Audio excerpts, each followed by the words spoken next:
Good afternoon, everybody. Thanks for joining us. We're very pleased today to be joined by two guests here. General John Allen, who's the Commanding General of ISAF, and Doug Lute, who leads our Afghanistan-Pakistan policy at the White House. General Allen is here for a limited amount of time, so I think we'll begin by having the General walk you through his view of the situation in Afghanistan and the summit here. And he can take questions on the security aspects of our efforts in Afghanistan. Then later on, Doug and I can give you a readout of the President's meeting with President Karzai and answer whatever other questions you have about Afghanistan, about the summit, or other issues. But with that, I'll turn it over to General Allen. Thanks. Thank you, Ben.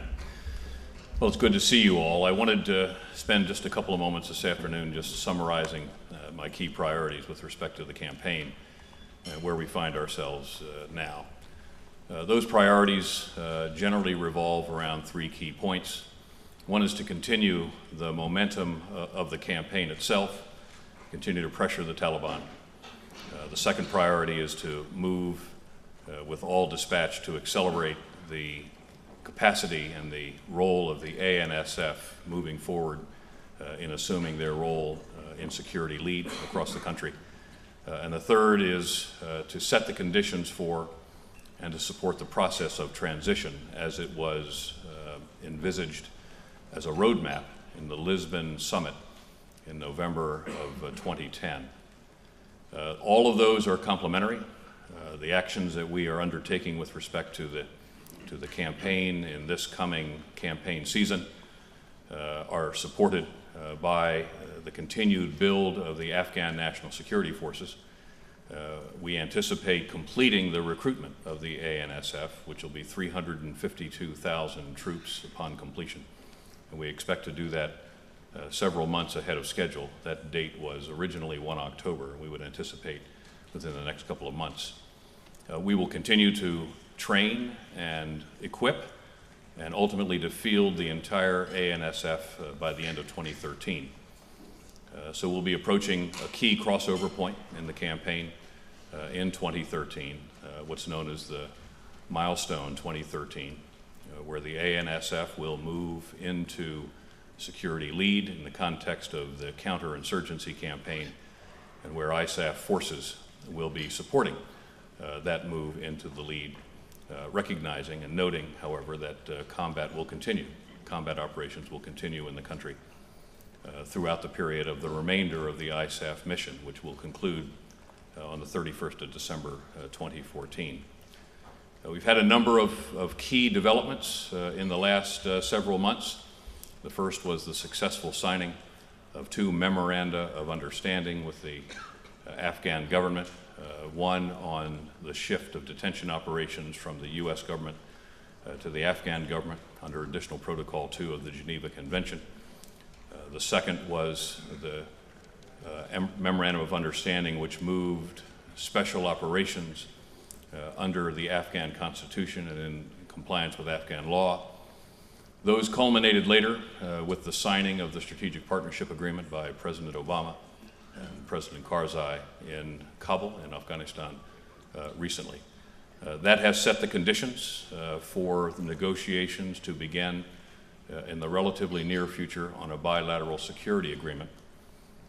That bilateral security agreement, you'll see it called sometimes the BSA, will ultimately define the size and the contribution of the United States over time to Afghan security.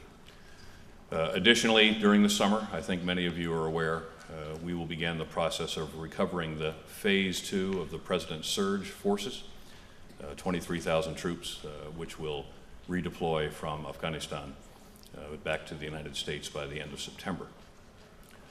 So there's been a lot of positive moves in the last several months. The ANSF continues on a positive trajectory, both in terms of the recruiting, but also in its operational commitment in the field and its accomplishments in the field as well.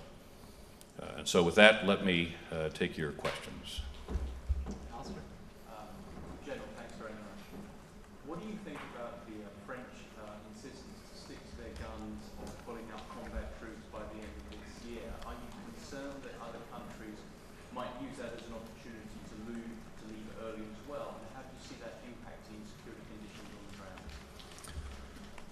Well, ultimately, we will need to understand exactly what the French decision will mean. At this juncture, and ultimately those decisions will be finally taken by the new French administration and the new president. At this juncture, we will seek to provide France opportunities should they desire to continue to contribute to the ISAF mission. We have the capacity, using our current force structure, to ensure that there is no degradation in security with respect to any decisions that might be made. But those are sovereign French decisions, and we'll support those decisions. But we're also prepared to provide options, viable options for contributions to the ISAF mission over time. And many of those contributions often take the form and the shape of training, mentoring, instructing, and all of those are important to the mission overall. General, Yes, do you run the risk of gradually having nations take decisions like France's and being allowed to do so where they leave some forces in place in a different role, but the fighting ends up being done by the United States? And what would that say about the overall health of the mission if that's the case? Well, again, all of those decisions ultimately are sovereign decisions by the states themselves. The nature of the mission as it is evolving now is, as our numbers get smaller, is evolving into an advisory mission. And that's a very important mission in terms of being able to accelerate the ANSF to the lead. But as I think you've heard, Ann, many times, the mantra of this particular coalition has been in together, out together. And I'm not seeing, frankly, many voices being raised that would oppose that mantra. All of the states are going to ultimately make their own decisions with respect to how and when they draw their forces down. And many of the states today have made those decisions, and there are numbers coming down for many of those countries across the battle space. Do you feel that you're being given adequate military input as to the effect of those decisions? We do the planning.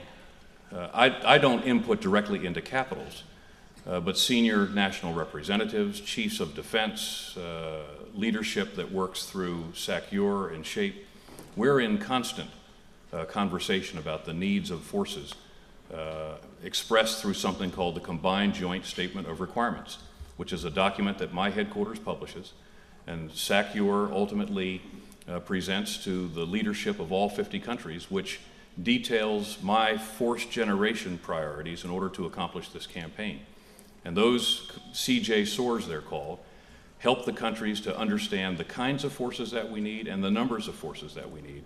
And as the mission continues to evolve from a mission that has relied so heavily to this point on maneuver forces and general purpose combat forces to specialized forces for the purposes of instructing or for advising, it's important that we all be in a constant conversation, and we are. Again, I don't input directly into capitals on this, but I'm comfortable that the conversation is sufficiently strategic and expansive that we're accounting for the country's input and the country's opinions. Mm-hmm. General? Yes, sir.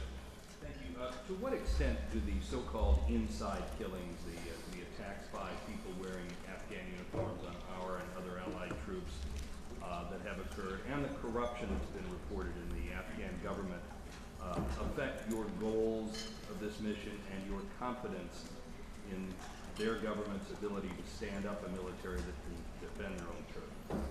Well, that's several questions. Let me go first to the what you articulated as the insider threat. Every one of those attacks we take very seriously. Every one of those attacks that has produced a death, we offer our sincere condolences to those families. We pray for those who were wounded. It's important to note that in the analysis that we have done, less than 50% of the ones that have perpetrated these attacks were in fact Taliban infiltrators. Many of these folks are self-radicalized. So it's important to understand and be able to recognize the nature of that self-radicalization in the ranks. To that extent, we have partnered very, very closely with the Ministry of Defense, the Ministry of Interior, the National Directorate of Security, to undertake measures bilaterally to protect each other. It's not well known that the Afghans suffer nearly as many casualties from insider threats as we do. And so it's important that we protect ourselves, and that begins with a more comprehensive screening process at induction. There's an 8-step vetting process that is now underway. There is also strong cooperation between the Ministry of Defense and the National Directorate of Security to ensure that there are counterintelligence elements that are placed in key locations such as recruiting centers, training centers, in the ranks of operational formations. And so that's those are measures, we would call it unprecedented cooperation actually, between the Afghans themselves and with us to reduce the potential threat of these insider attacks. As well, we have revamped our own training standards to ensure that our troops, not only as they enter the theater, are as well trained as possible, but we've pushed those standards back up through NATO and through the U.S. chain to ensure that training occurs. Now, there's a good news story here, and that is that the Afghans have arrested more than 160 individuals in the last several months that they believe could have been in the throes of planning for an attack on ISAF forces. So the process is working. It's not perfect, and anytime we have one of these, it's a tragedy. But I also make sure everyone understands that where every case where one of these occurs, that same day there are tens of thousands of interactions between the Afghans and ISAF forces that don't go that way, and in fact strengthen the relationships and deepen our partnership. Now, to the issue of corruption, I'm very conscious of that. It's in fact a line of operation within the campaign plan to do all that we can to reduce the influence of corruption with respect to the ISAF mission. To that extent, President Karzai, has designated a Presidential Executive Commission to work with us in a number of areas, and they're very important areas with respect to reducing criminal capture of certain capabilities. But we're also partnering closely with the Ministry of Defense, and the Ministry of Interior in something called Transparency and Awareness and Accountability Working Groups, TAWGs. And the Ministry of Defense has mapped the entire function of the Ministry of Defense, from the accession of recruits to the acquisition of weapons. And we're looking at every aspect of the Ministry of Defense, and the Ministry of Interior is engaged in it now, to be able to reduce the influence of corruption and potential criminal capture within those ministries. And we're focused on that, and we're in close partnership with that. So cumulatively, these issues, how do they affect your confidence in the ability to fulfill the mission? Well, I think we'll fulfill the mission, but I don't want to understate the complexity of the mission and the challenges that we will have. You know, this country hasn't suffered from corruption that started last week, and it's not going to be able to solve all of those issues in the near term. But I believe that senior leaders among the Afghans are in fact committed ultimately to solving this. They understand that corruption is corrosive to a democratic process. And ultimately to have the confidence of the international community and to be good partners with us in the business of the security development of the Afghan National Security Forces. They recognize they've got to deal with this issue, and I believe they are earnest in it, and I think they're putting some real energy into it.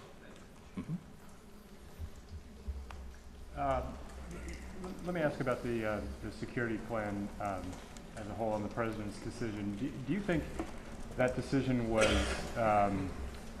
made by the President really based on what the conditions on the ground, which way they were heading, or was this more of a politically based decision? And do you think your input into the planning here was heard inside the White House? Which plan is that, sir? Sorry, the withdrawal plan, the 2014. Well, I didn't participate in that, but I'll simply tell you that I wasn't the commander at the time. I'll simply tell you that I believe that we have a very strong national security team now, and the dialogue is wide open. And I'm very clear in saying, and it's not intended to be a bumper sticker, but I mean it sincerely, there's no daylight between the commander on the ground in Afghanistan and the commander-in-chief. And I think we're in an excellent strategic conversation right now about the way ahead. I'm frequently asked for my opinion and my views, and I am grateful to be engaged in that kind of a strategic conversation. They have played out to the advantage of the campaign because we have been in strong consultation throughout the chain of command on the defense side, up through NATO as well to the Secretary General, but also into the White House. So I'm comfortable with the state of the conversation right now, which is a strategic conversation, and the way ahead with respect to consultation between the commander, his chain of command, and the defense chain of command with the White House. I'm sorry, I should have made it a little more clear on your part there. But in terms of your discussions with the president, I understand that you weren't there before, but do you really think that the level of troop withdrawals was to your liking? Well, I was asked whether I could execute that plan, and I told them that I can, and I'm executing the plan. And it's not just a pure factor of reducing 23,000 troops. There are a lot of other things that are occurring simultaneously with that. Part of the importance of the surge was to create conditions under which we could withdraw those troops. And I think those conditions are now underway. And that was to move the Afghan National Security Forces to a level and to a competence where they could begin to assume the role of some of those surge forces in the field. And in fact, that's what's going to happen this coming summer. As those 23,000 troops come out, there will be Afghan National Security Forces that will flow into those areas where there had been surge forces, and they will take over the functions that those surge forces ultimately had performed. The difference is that now, as I explained a moment ago to Ann, as this mission begins to see more and more the introduction of advisory forces into the field, those Afghan forces which will flow in behind the surge forces will have advisors in them. So I said I supported the drawdown plan. I'm executing that plan now, and I believe it can be executed. The general has to leave at 3:30, so we have time for a couple more here. Karen? Could you tell us, just following on to that question, is it part of your planning that as the surge forces are replaced with ANSF, for example, in Helmand, if there's some backlash in terms of reinsertion of the Taliban, do you have a plan to send troops back in, or are they, once they're out, they're out? We have short-term capabilities to shift forces. We're going to watch very closely the Taliban. Taliban have been unambiguous in that they intend to take advantage of the removal of the surge forces. And so we have planned for that. We're going to watch very, very closely their activities, and of course there is what they say versus what they do. And if we detect that there is in fact a Taliban presence beginning to surge in behind our forces, we have forces that are available that we intend to put against that to prevent that from happening. Ben? Thank you. General, could you put into perspective for the American people how the shift out of the combat lead role next year affects the risks for U.S. troops? And is there any concern that perhaps the diminishment of that risk will be overstated, that these troops will still be in serious harm's way? Well, I don't want to, again, understate the challenge that we have ahead of us. The Taliban is still a resilient and capable opponent in the battle space. And it's also important to understand that while the Afghan National Security Forces will move into the lead in the context of this counterinsurgency campaign, we fully expect that combat's going to continue. And I anticipate having conventional maneuver forces as well as special operations forces that we will apply against those areas where, in partnership with the ANSF, they're going to need our assistance in order to deal with the challenges that the Taliban are going to present to them. We're 3 tranches into this process of transition. And the final 2 tranches, one will occur towards the end of this year and one will occur roughly in the middle of next year. Some of the areas that we'll be transitioning will be up along the Pakistani border. And we can anticipate that the Taliban there, recognizing that that's some of the last areas in which they can operate with freedom in Afghanistan, they're going to oppose that. And so I anticipate that during that period of time, we're going to see some combat. The ANSF will be in the lead in that period, and they'll be in the lead for the purposes of prosecuting the operations there. But we're going to see U.S. forces and ISAF forces engaged in supporting them. So there's no end of combat before the end of 2014. And in fact, the Taliban will oppose the ANSF after 2014.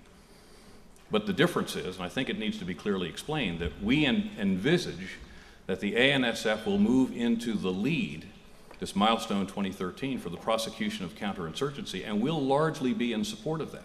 But it doesn't mean that we won't be fighting. It doesn't mean there won't be combat. And that's important because there is a narrative out there that combat operations for the U.S. stops at milestone 2013. That is not in fact correct. It acknowledges that the ANSF have moved firmly and completely into the lead for the purposes of the counterinsurgency campaign, and we are largely in support of them. Yes. One more. Carol? Yeah, General, can you explain how serious Pakistan's closure of the crossings, or how that's impacting your ability to supply troops now that the fighting season has resumed, and also what's holding up the deal and when you expect this is going to get settled? With regard to the ground line of communication, it has not, in fact, negatively affected our prosecution of the campaign.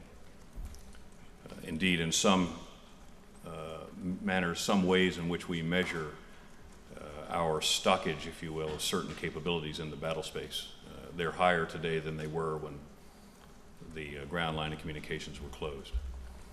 But there have been some very positive indications of late with the government in Islamabad about an interest in entering into negotiations, which I think you're all aware of, to open the ground line of communications. I can't tell you when that will occur.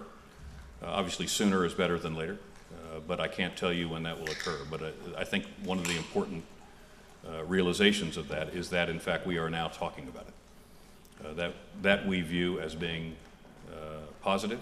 We think it's a good indication, a good indicator of an improvement in the relationship.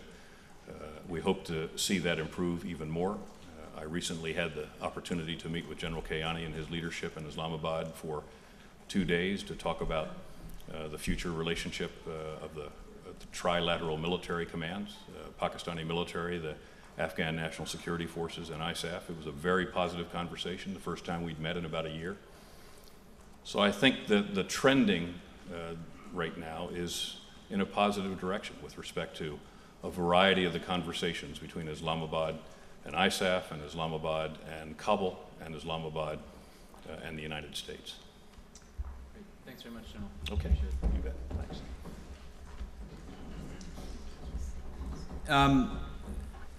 So now that we've focused on the security side, and we can continue to take questions on some of these issues, Doug can give you a readout of the Karzai meeting.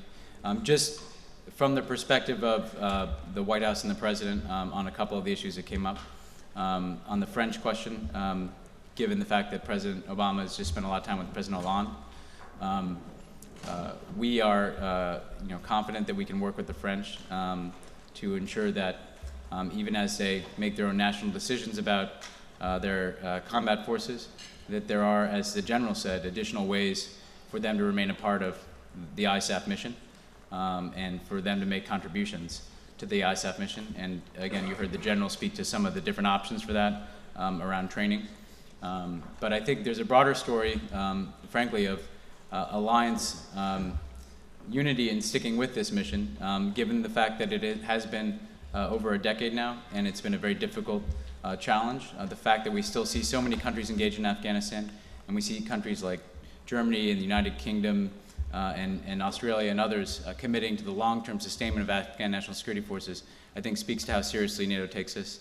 And then to the question of what guides the President's decision-making on troops, I think the single most important question that the President looks at and looked at when he called for the recovery of the surge is how are we doing against our core objective in Afghanistan, which is to defeat al-Qaeda and to deny a safe haven in that country.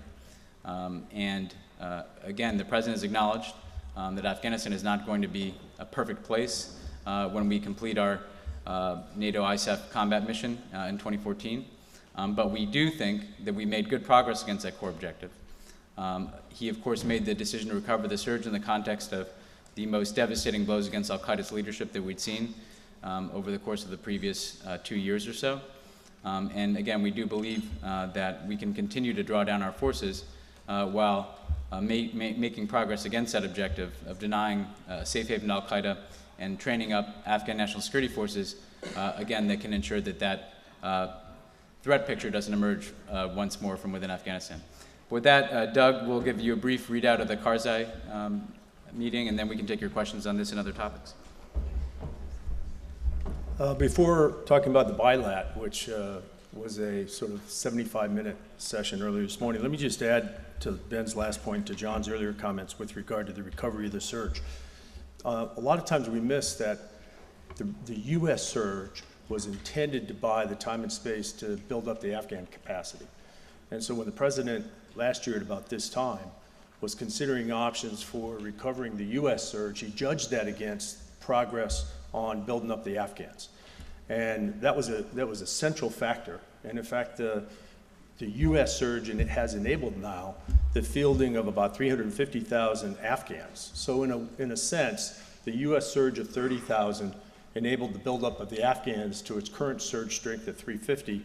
And really the theme of Lisbon and now Chicago is very much the handoff from the U.S. and the NATO surge to the Afghan surge. So in a sense, you're exchanging the baton here between the U.S. surge and the Afghan surge. The bilat. So obviously the presidents just met about just short of 3 weeks ago in Kabul when President Karzai welcomed President Obama to sign the Strategic Partnership Agreement. Maybe some of you were there. That historic agreement was obviously founded on two key principles. One was a highlighting or an underlining of Afghan sovereignty. And if you read the document itself, it's very much a reflection of an appreciation for Afghan sovereignty. And then the other key theme in the document is a theme of mutual commitments. Security commitments on both sides, but also beyond that, political and economic commitments. So they began the bilat by sort of just reminiscing only a couple weeks ago when they were in Kabul. So the president was able to welcome President Karzai to his hometown here in Chicago. And they agreed that already the Strategic Partnership Agreement has had a significant political impact from President Karzai's perspective. Political impact inside Afghanistan by way of a reassurance to the Afghan people that they won't be abandoned in 2014. And President Karzai reflected that he views it as also having had a positive effect in the region. President Obama then went on to outline 3 parallel transitions which will all culminate in 2014. Obviously, the transition that gets the most attention is the security transition. That, as John mentioned, was kicked off at Lisbon about 18 months ago. And here in Chicago, we're about at the halfway point in the Lisbon vision, which began in November of 10 and which culminates with the full security responsibility in the hands of the Afghans 4 years later in December of 14. So here in Chicago, we're as close as we're going to get to a midway point assessment of that 4-year Lisbon process. And they talked about how the security transition is underway. They also talked about the 3 key decisions that will be undertaken tomorrow by the ISAF coalition of 50 national leaders. You undoubtedly know about these already, but this is the 2013 milestone. This is progress with the Afghan National Security Forces, and this is detailing the role that NATO will take in a successor mission post-2014. President Obama reported to President Karzai the discussion he had had among his G8 colleagues at Camp David just yesterday, and how at the G8 they talked about the upcoming Tokyo conference in early July, and how the economic dimension of transition will need to work in close parallel and reinforce the security transition. And then finally they talked and spent most of the time actually on the political transition, which will obviously have a major milestone with the 2014 presidential elections in Afghanistan, but actually a political transition that will take, and a political development process that will take years beyond 2014. They spent about 45 minutes in the sort of delegation on delegation session, and then met privately for a few minutes as they tend to do, just so they can be completely candid in a personal exchange. And they concluded and look forward to the upcoming events over the next day or so here at Chicago. So in a nutshell, that's the that's the bilat readout, and I'm happy to take questions or comments. Chuck? Hey, Ben, I want to follow up on Carol's question on Pakistan that was given to General Allen, but first of all, can you confirm that Secretary Clinton's going to be meeting with President Zardari? And second, he seemed to say that progress was being made, so can you give us some update on what progress has been made? I'll just make a couple comments, and then Doug may want to add something. Secretary Clinton did meet with President Zardari today, so I'd expect there to be some form of readout of that meeting. Do you not have one? How it went or how long it went? You don't have one? I mean, you don't? I don't. It's a State Department meeting, so I wasn't in the meeting, and it, I think, just recently concluded.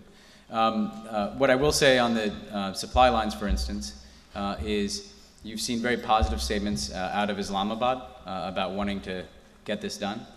And we, of course, have made positive statements as well about wanting to get this done. And so now we're in a process of our teams working through the issues associated with the reopening of the GLOCs. So we're confident that we're going to be able to accomplish this objective. It's a positive sign, as the General alluded to, that after a difficult period in our relations and a parliamentary review of the relationship between the United States and Pakistan within Pakistan, that we're now sitting down at the table and working through difficult issues like the ground supply lines. So again, we believe that we're moving in the right trajectory and that we can accomplish what is now a shared objective with the Pakistanis of reopening these supply lines. But Doug, I don't know if you want to. The only thing I'd add to Ben and John's comments are that these ongoing discussions with Pakistanis extend beyond, by the way, isn't GLOCs, that must be about the worst acronym ever invented, okay? Even as a military guy, it doesn't ring, the supply lines, right?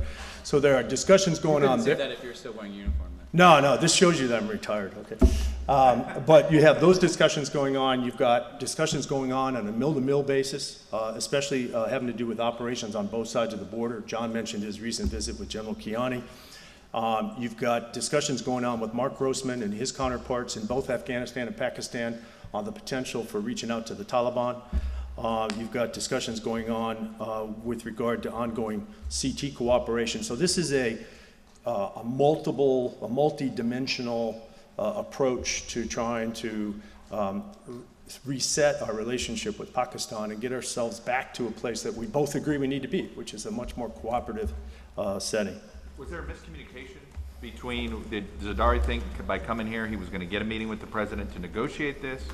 And did you guys think by him coming this meant no, he was going to cut the deal and you guys were going to announce something? What? No, I don't have any indications that there were any miscommunications. I don't know, Ben, do you have any reflections? No, the invitation to attend the summit was extended by NATO. Of course, we obviously supported that. It's important for Pakistan to be here because as we contemplate the future of the region, they're obviously going to be a part of that picture.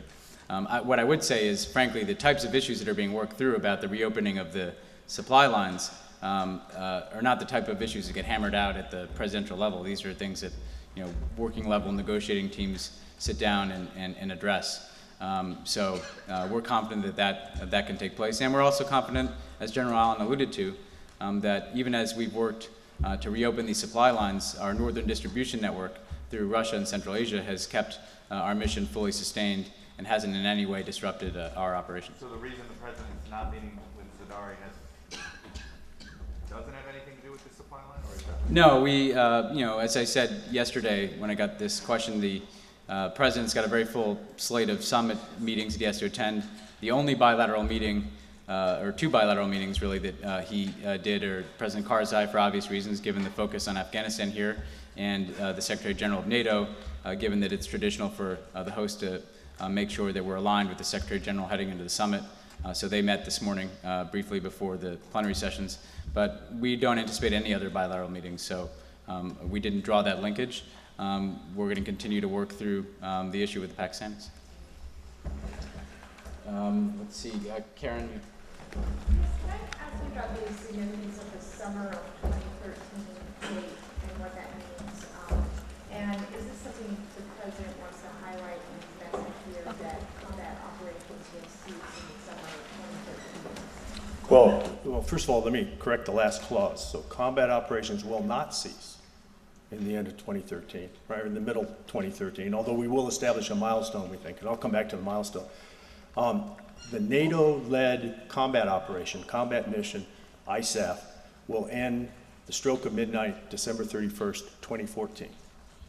The milestone that we believe the leaders will consider tomorrow, and we anticipate that they'll approve, is a midway mile marker that marks a point in transition from NATO lead to Afghan lead, where the following is true.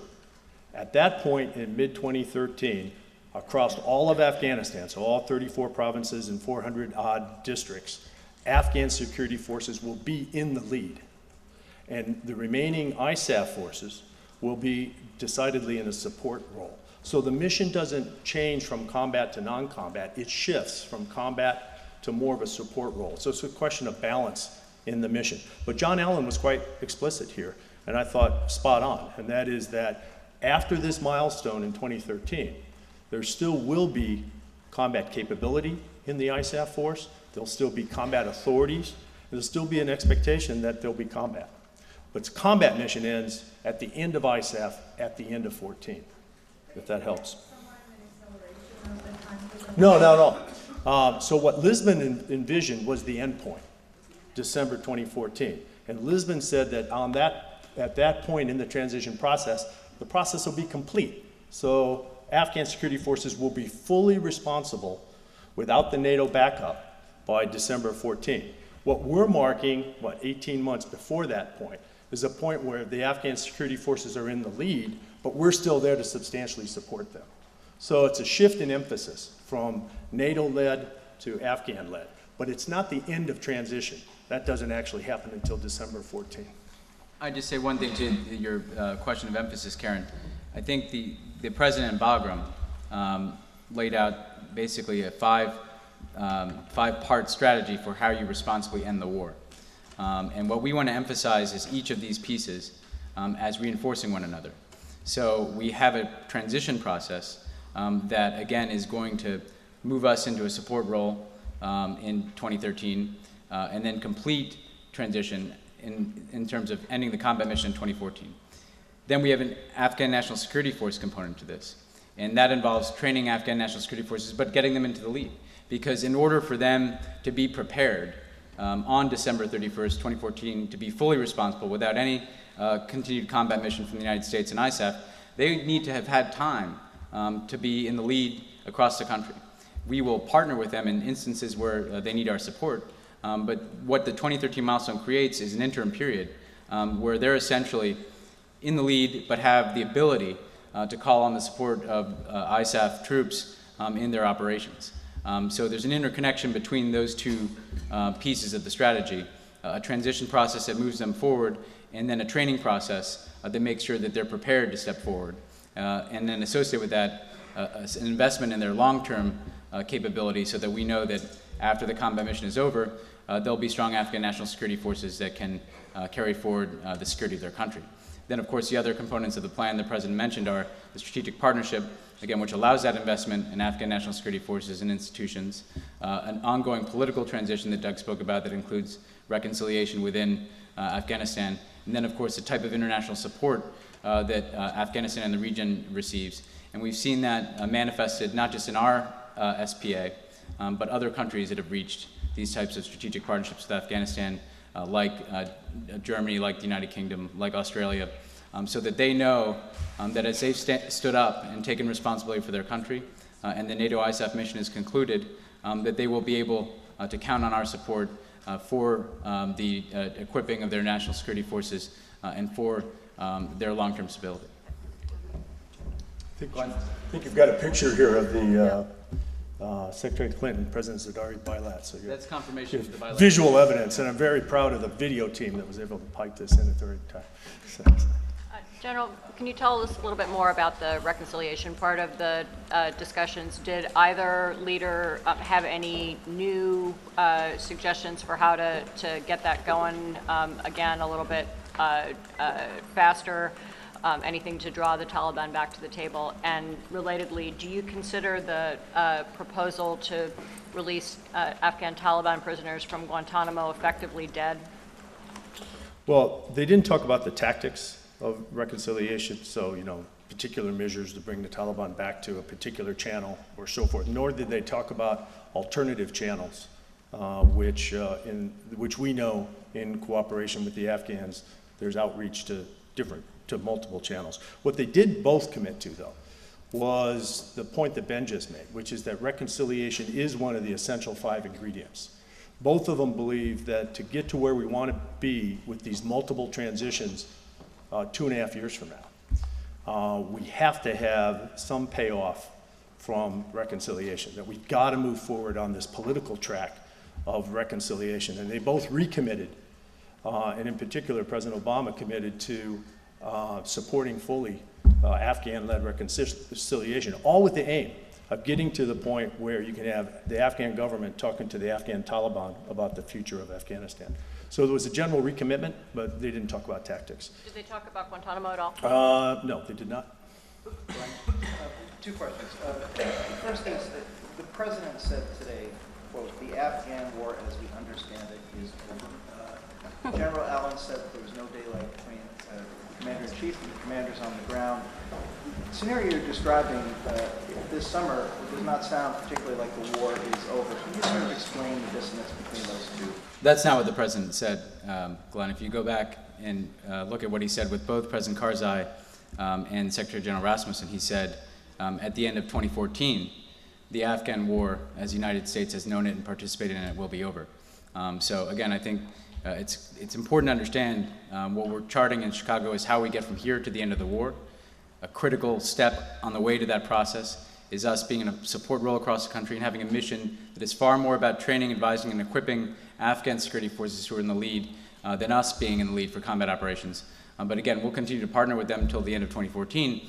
At that point, again, as the president said, the war in Afghanistan, as the United States has participated in it and has fought it since shortly after 9/11, will be concluded. That's not just the view of President Obama.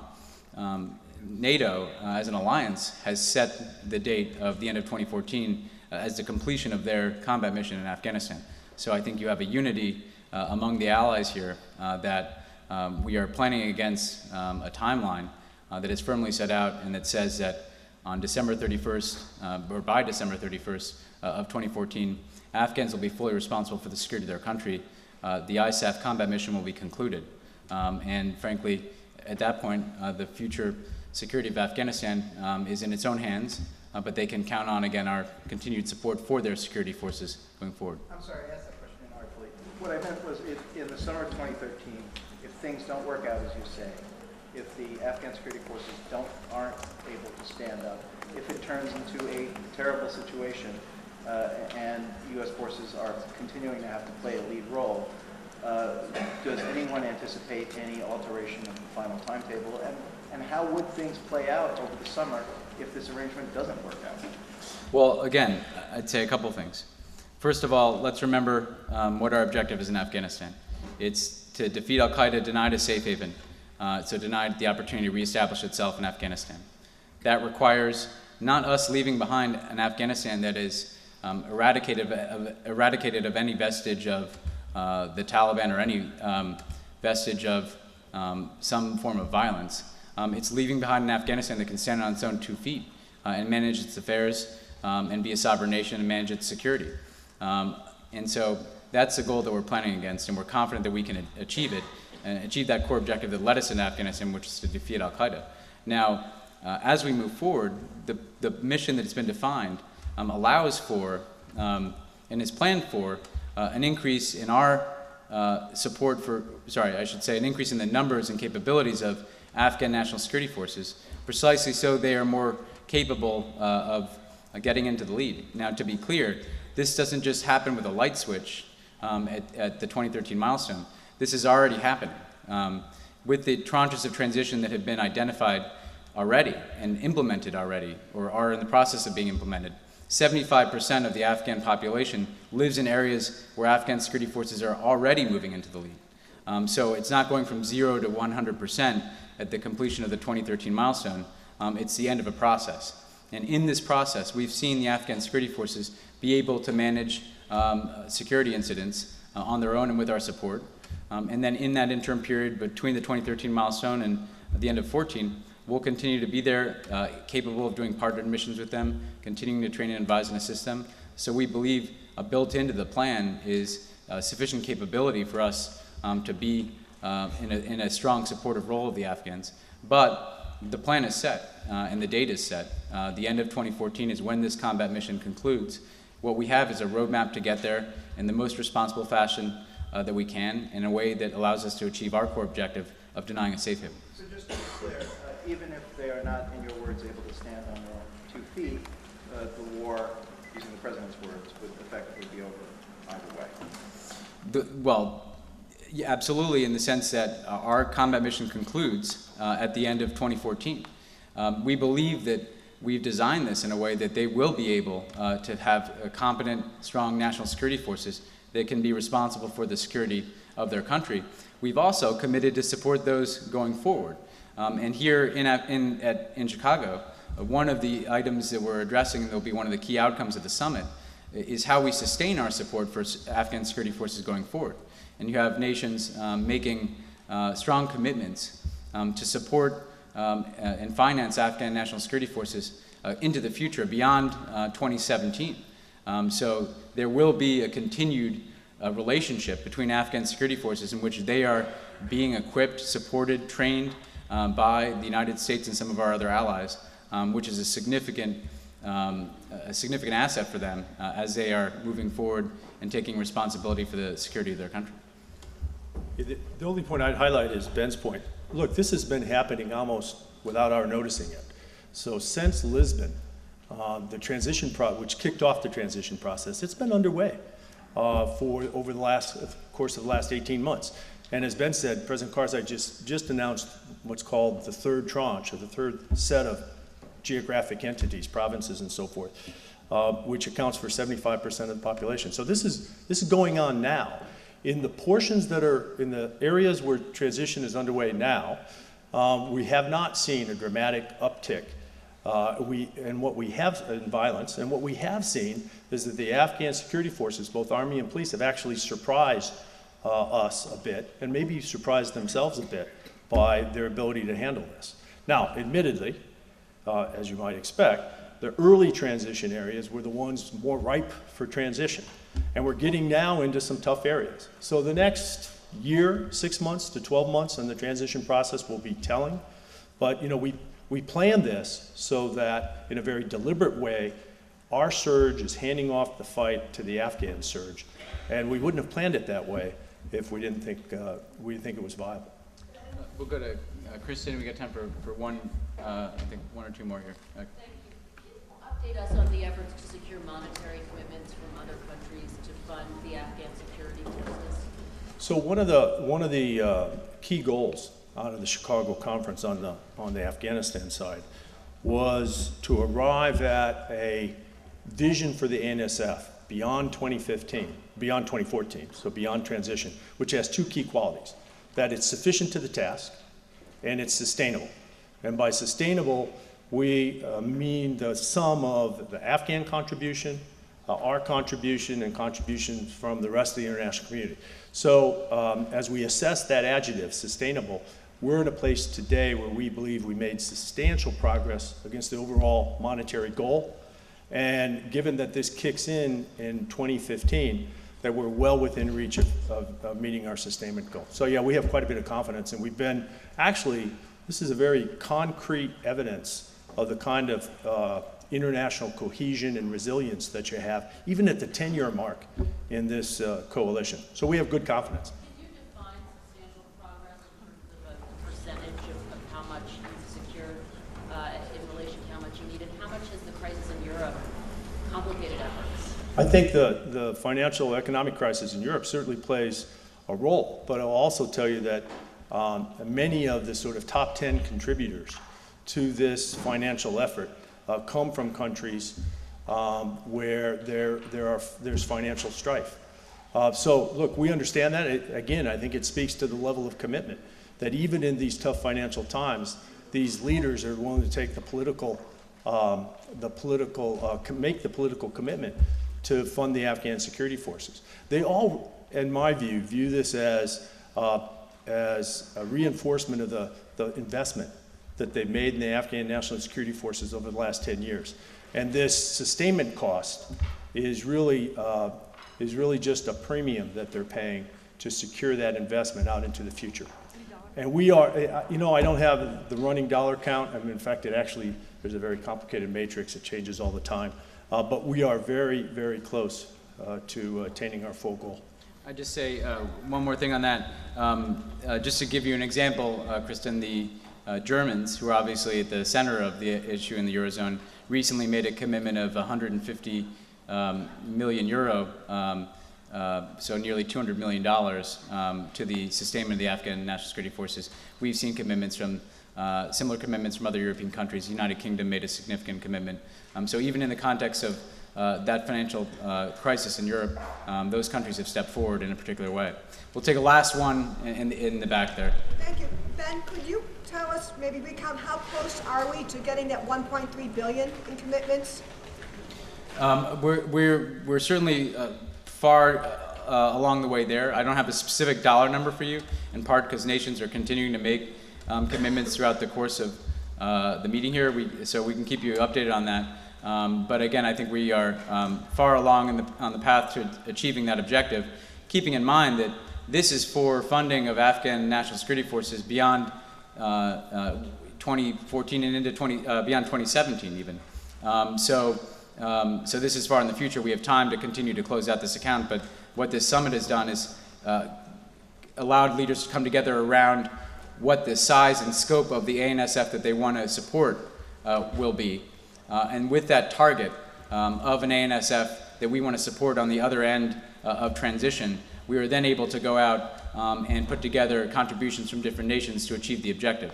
So what we'll agree to here in Chicago is a sense of what the target is of the ANSF, its size and scope, and then match these contributions against that. And we expect that we'll be able to close that out here with the contributions that have been made leading into the summit, at the summit, and then going forward here in the coming weeks and months. With that, I'll end. I'll just make one additional comment to reference back to the bilat on this question of transition. The Afghans themselves very much want the same thing we do. They want the sovereignty of their country, and that was the type of discussion that the two presidents had. So they very much want to see this process go forward. They want to stand up, which of course is hardening, and they want to have a full reassertion of Afghan sovereignty at the end of 2014, knowing that they can count on the support of the United States and the international community going forward. So this is a shared objective among not only all the nations here, but all the nations here and the Afghan government. With that, we will wrap here. We'll have a brief readout for you after the NAC session concludes with our ambassador to NATO, Ivo Dalder, who can tell you about the session on defense capabilities that's taking place this afternoon, and then continue to answer your queries in the meantime. Thanks, everybody.